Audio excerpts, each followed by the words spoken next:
You guys, I feel like I should just go home after that. Like, what the heck? That was so insane. Both of you were so great. I don't know, Jen, have you watched The Voice? Yeah. I'm like a voice junkie at this point.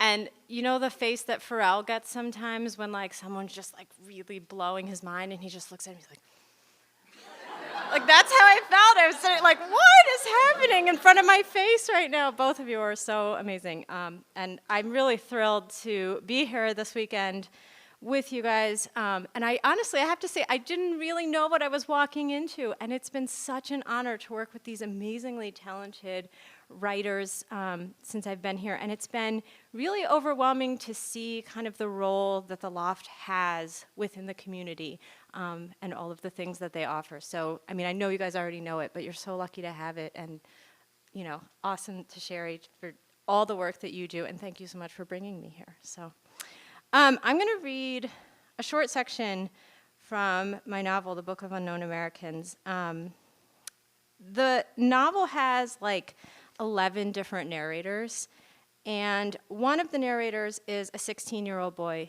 named Mayor. Everybody gets a chance at some point in the book to tell his or her story of coming to the United States, but this is the only scene in the book, I think, where everybody's kind of all together in one place at one time, so I wanted to read from this part. We rode the bus to midnight mass with the Riveras. The bus driver tuned the radio to the all-Christmas music station. And when Feliz Navidad came on, I guess since we were the only people on the bus, he raised the volume and shouted back at us, "Here you go, a little piece of home for you." Under his breath, my dad said, "Every year the same thing. If it's in Spanish, it's a piece of home." Well, I never heard this song until I came to the United States. And every year you complain, my mom said. You like this song? No. It's like how everyone thinks I like tacos. We don't even eat tacos in Panama, my dad said. That's right. We eat chicken and rice, my mom said. And seafood, corvina as fresh as God makes it. This was one of the few things that could unite my parents, the thread that mended them. Their conviction that no one else here understood Panama the way they did. I was sitting in front of them with my feet up on the seat, my dress socks pulled halfway up my calves. I had my coat zipped to my chin so that my mom wouldn't see I wasn't wearing my tie. The Riveras were across the aisle from us. I like tacos, I offered. My mom sighed. Why would you say such a thing? What about you, Maribel? I asked. Do you like tacos? When she didn't answer, I repeated the question louder. She was pressing the pad of her thumb against her incisors. She said, my teeth are really sharp. So you could eat a crunchy taco, I asked. Okay, she said. My mom swatted my shoulder. Leave her alone, she said. I was just asking if she liked tacos. I don't know what that means, my mom said. Tacos? It means tacos. I don't know if you mean something else by it now, all this taco talk. That made me laugh. And as soon as I laughed, I realized I hadn't done it in a long time, too long. And I remembered how good it felt, how it made my muscles warm and filled me up with the kind of lightness that was usually missing in my life, the kind of lightness that was buried under my parents' bickering and under my awkwardness at school. I stared out the window into the dark at the illuminated trail of streetlights streaking through the air and laughed while everyone else on the bus stayed quiet. The next morning, my mom brewed a pot of Café Ruiz, our annual treat, and brought out the rosca bread with almonds that she'd made the night before. Our apartment was decked out with the same tired decorations she displayed every year.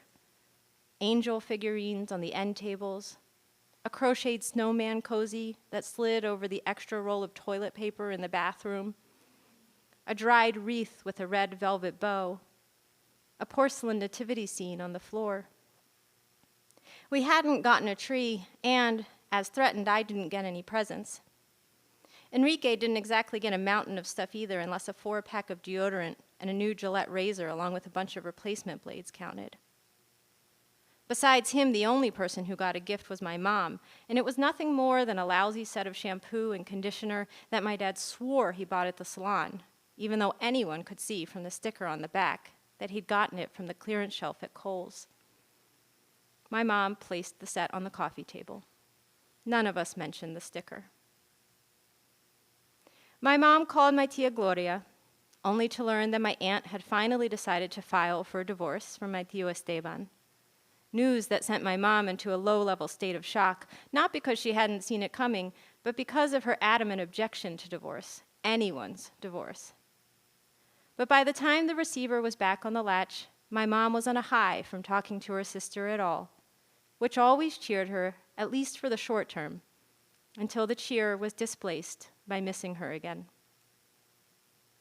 Late in the morning, the radiators died, and my dad did what he always did, kick them and curse, until he gave up and plopped down on the couch. Not long after the telephone rang, it was Señora Rivera calling my mom to tell her that the heat was out and to ask what they were supposed to do. My mom told her just to wait, that it would come back on eventually. The Riveras? My dad asked from the couch when my mom hung up the phone. I bet they're freezing their asses off. They never thought they would leave Mexico for this, I'm sure. We should invite them over, I said. Why? My mom asked. I seized up. Why? It wasn't like we had heat either. What was I going to say? Just because I wanted to see Maribel? Because I'd bought her a present about a month ago? A red scarf that had cost me basically all of my allowance, and that I'd wrapped in tissue paper and had been keeping under my bed for her, and now that I was grounded, I didn't know how I was going to get it to her? We should invite everyone over, I said, the whole building. More body heat will warm everyone up. Genius, Enrique said. But when Señora Rivera called again at noon, concerned because the apartment was getting colder by the minute, my mom told them to stop by. Then she hung up and dialed Nelia and Quisqueya and told them to spread the word. She pulled out every candle we owned and lit match after match until the wicks were all burning with tiny flames. It's pretty like this, don't you think? She said. And I had to admit it did look nice.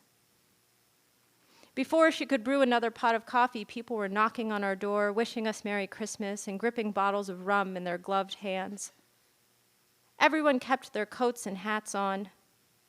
Micho brought his camera, roaming around the apartment, snapping pictures of everyone who was already there.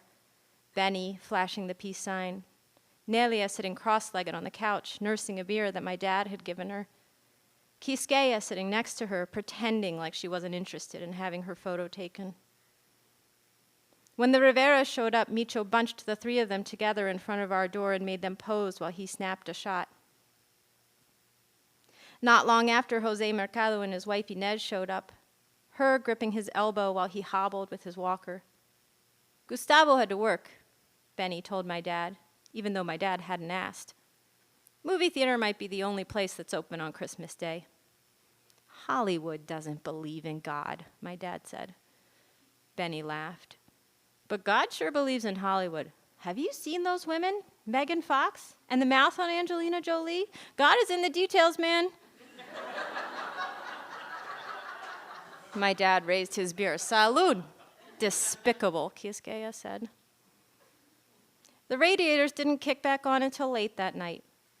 But with all the people packed into our apartment, it started to feel a little more like Christmas.